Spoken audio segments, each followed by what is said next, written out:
আওয়াজ দিবেন আমরা আওয়াজ দিবা পুরো দুনিয়ার মাঝে সহযোগিতা চাই করে আমরা ফিরে ইনশাআল্লাহ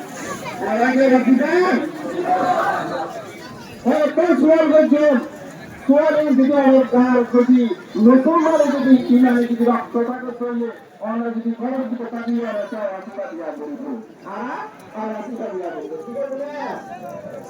আমরা কি গুলামি চাই নাকি আজাদি চাই আমরা কি গুলামি চাই নাকি আজাদি চাই আমরা কি খরাক হইতে চাই নাকি নিজের অটলে মেরি চাই আমরা কি খরাক চাই নাকি নিজের অটলে মেরি চাই আমরা কি বিদেশ চাই নাকি নিজের দেশ চাই আমরা কি বিদেশ চাই নাকি নিজের দেশ চাই প্রিয় ভাই এবং জনগণ যারা আমার প্রোগ্রাম দেখো আর যারা মোবাইল ইন্টারনেট সোশ্যাল মিডিয়ার মাঝে দেখিব তারা কাজটা কি হবে আর আওয়াজীরা একজন সচল দুনিয়ার ইন্টারন্যাশনাল যারা পলিসি মেকার আছে ইউএনএ যারা হাত ধরে Bangladesh government international people diplomat outlet media outlet অনারা আর আওয়াজীরা যারা ভাগাদার জরুরি আরে ভাগাদার হইলে অনারা আরম্ভ করছে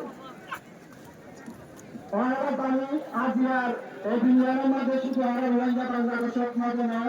পুরো দুনিয়ার মাঝে 120 মিলিয়নের রিফিউজি আছে 120 মিলিয়নের রিফিউজি আছে আর যদি 1 মিলিয়ন থাকা আছে দুনিয়ার হলো দেশের মাঝে রিফিউজির সলিউশন শুধু একমাত্র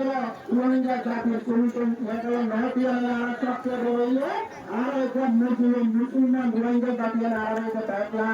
আজ ইহুদি নজরা করে বিচার করে শুধু একমাত্র রোহিঙ্গা জাতির বিচার নয়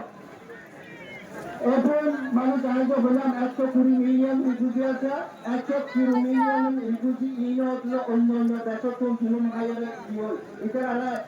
আর জিয়ান বিজয় ক্লাস করছে জিয়ান আর দুনিয়ায় স্বীকার করছে আর দুনিয়ায় কি স্বীকার করছে Rohingya are the most persecuted Rohingya people in the world Rohingya are most persecuted in the world Rohingya হলো দুনিয়ার সবচেয়ে বিপজ্জনক জাতি আজ আমরা এমন বলছিলেন জাতি যারা 10 বছর ধরে শুধু আল্লাহ লোকের এই বাংলাদেশের প্রবীরের মাঝে 50 বছর ধরে জীবন যাপন করে